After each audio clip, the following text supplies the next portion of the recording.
पहले जब उनकी सरकार थी उन्होंने कहा था कि देश की संपत्ति पर पहला अधिकार मुसलमानों का है। इसका मतलब ये संपत्ति इकट्ठी करके किसको बांटेंगे?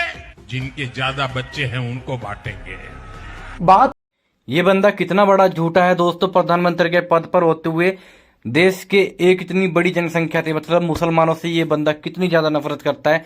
हमारा देश का प्रधानमंत्री साफ साफ कहता है कि अगर कांग्रेस आई तो कांग्रेस ने अपने घोषणा पत्र में लिखा हुआ है कि अगर कांग्रेस जीतती है तो वो हिंदुओं से सारी संपत्ति छीन कर मुसलमानों को दे देगी, घुसपैठियों को दे देगी, उनको दे देगी जो ज्यादा बच्चे पैदा करते हैं। मतलब इनके मन में मुसलमानों के लिए इतनी ज्यादा नफरत है और ये सरेआम झूठ बोलते हैं। जबकि प्रधानमंत्री मनमोहन सिंह ने ऐसा कुछ बोला भी नहीं था। उसने काफी सारी मतलब कि दलितों का, आदिवासियों का, सबका नाम उसमें सम्मिलित किया था। आइए मैं आपको इसमें एक और वीडियो दिखाता हूं, तो आप वो वीडियो देखिए और फिर इस बारे में सोचकर थोड़ा देखना जरूर। बात 15 साल पुरानी है। 9 दिसंबर 2006 का दिन, और इस दिन मनमोहन सिंह बोले किसी चुनावी रैली में नहीं, वो नेशनल डेवलपमेंट काउंसिल यानी राष्ट्रीय विकास परिषद को संबोधित कर रहे थे। मनमोहन सिंह ने कहा था, मेरा मानना है कि हमारी सामूहिक प्राथमिकताएं स्पष्ट हैं।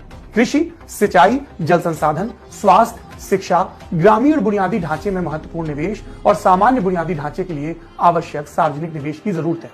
साथ ही अनुसूचित जाति, अनुसूचित जनजाति, अन्य पिछड़े वर्गों के लोग, इनके उत्थान के लिए कार्यक्रम हो। अल्पसंख्यकों, महिलाओं और बच्चों के लिए कार्यक्रम हो। अनुसूचित जातियों, अनुसूचित जनजातियों के लिए योजनाओं को पुनर्जीवित करने की भी जरूरत है। हमें नई योजनाएं लाकर यह सुनिश्चित करना होगा कि अल्पसंख्यकों को और खासकर मुस्लिमों का भी उत्थान हो सके, विकास का फायदा मिल सके। इन सभी का संसाधनों पर पहला हक है। केंद्र के पास बहुत सारी जिम्मेदारियां हैं और ओवरऑल संसाधनों की उपलब्धता में सबकी जरूरतों का समावेश करना। आपने सुना, इस भाषण में कहीं नहीं कहा गया कि देश के संसाधनों पर पहला हक किसी एक समुदाय का है। Doctor Manmohan Singh SC, ST, OBC, महिलाएं, बच्चे और अल्पसंख्यकों, खासकर मुस्लिमों की बात कर रहे थे। कलेक्टिवली कह रहे थे कि ये जो पिछड़े हैं इनका देश के संसाधनों पर। तो देखा दोस्तों, ये व्यक्ति कितनी ज्यादा झूठ बोलता है और सरेआम नफरत करता है मुसलमानों से।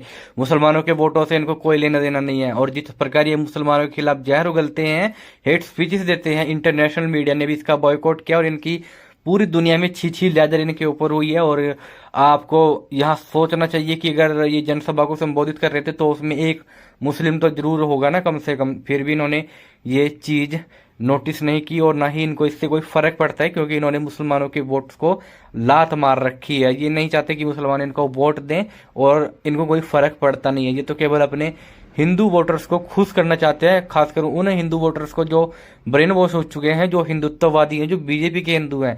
आम हिंदू मुसलमान का दुश्मन नहीं है, लेकिन इनके जैसे बीजेपी के और आरएसएस वाले हिंदू मुसलमानों के खुले दुश्मन है दोस्तों।